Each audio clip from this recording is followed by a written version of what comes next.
যে আমাদের যে আধুনিক ভারত এবং যে ভারতের জাতীয় আন্দোলন, ঠিক আছে, যে ভারতের জাতীয় আন্দোলন, যে রাজা রামমোহন রায় যে অবদান সম্পর্কে, ঠিক আছে, এই সম্পর্কে আমরা জানবো।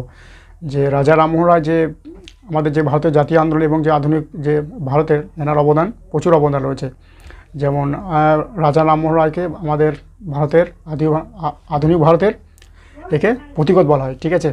এছাড়া তাকে বিভিন্ন নামে উপাধি দেওয়া হয়েছিল বা বিভিন্ন নামে তাকে আখ্যায়িত করা হয়েছিল, যেমন ভারতের আধুনিক মানুষ, ভারতের জাতীয়তাবাদের জনক, ভারত পথিকত এবং ভারতের আধুনিক মানুষ হিসেবে তাকে আখ্যায়িত করা হয়েছিল, ঠিক আছে। এছাড়া ওনার যে অবদান, যে আমাদের ভারতের সাহিত্য বলি না কেন, ধর্ম বলি না কেন, বিজ্ঞান বলি না কেন, সমাজনীতি, রাজনীতি যাই বলি না কেন, ওনাকেই ভারতে প্রথম অগ্রদূত বলা হয়, ঠিক আছে। আর এছাড়া উনি আমাদের যে বিভিন্ন ধর্মগ্রন্থ, বেদ, উপনিষদ, ঠিক আছে, ইনি ইংরাজি থেকে বাংলাতে ইনি অনুবাদ করেছিলেন। আর যে একেশ্বরবাদ সমর্থনে তিনি যে ফার্সি ভাষাতে তিনি যে একেশ্বরবাদ নামক তিনি গ্রন্থ রচনা করেছিলেন, সেটা করেছিলেন 1809 খ্রিস্টাব্দে। এছাড়া এছাড়া তিনি যে 1814 সালে তিনি আত্মীয় সভা, যে তার ধর্মমত প্রচার করার জন্য, তার যে ধর্মের যে মত, সেই সম্পর্কে তিনি 1814 সালে তিনি আত্মীয় আর্য সমাজ প্রতিষ্ঠা করেছিলেন।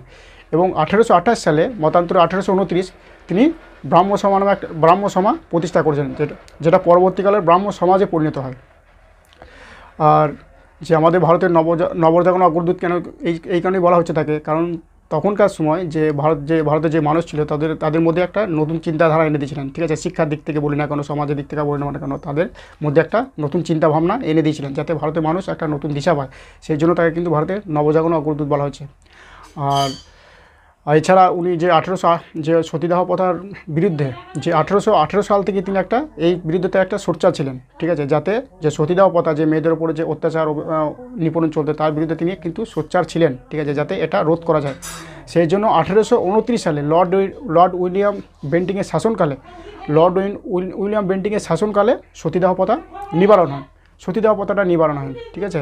এছাড়া তিনি এছাড়া আরও অবদান যেটা রয়েছে, যে পত্রিকাতেও তার বিশেষ কিছু অবদান রয়েছে, ঠিক আছে, যে ইংরেজদের যে অপচয় তার সম্পর্কে তিনি কিছু ব্যক্ত করে গেছেন। আর এছাড়া যে তিনি যে ভারতের মানুষকে যে নতুন দিশা দিয়েছেন, তার জন্য যে রামেন্দ্র সুন্দর যে ত্রিপাঠী ছিলেন, ঠিক আছে, তিনি ওনাকে ভারতের নবজাগরণের অগ্রদূত হিসেবে উনি আখ্যায়িত করেছিলেন। এছাড়া ভারতের যে ইউরোপের প্রথম ভ্রমণকারী হিসেবে, বা আমাদের যে ভারতের যে প্রথম, যদি বলা যায় যে ইউরোপের ভ্রমণকারী হিসেবে, ওনাকে ভারতের প্রথম মানুষ বলা হয়, ঠিক আছে। যে তিনি প্রথম ইউরোপ ভ্রমণ করেছেন, সেটা হচ্ছে রাজা রামমোহন রায়। আর রাজা রামমোহন রায় উনি 1833 সালে যে তিনি বিদেশের মাটিতে তিনি পরলোকগত গমন করেছেন, ওখানে ওনার মৃত্যু হয়েছিল, ঠিক আছে। আর এই যে আমাদের যে রাজা রামমোহন রায়, ইনি ভারতবর্ষের মানুষকে এবং ভারতকে বহু কিছু তার যে অবদান তিনি দিয়ে গেছেন এবং মানুষকে নতুন দিশা দেখিয়ে গেছেন।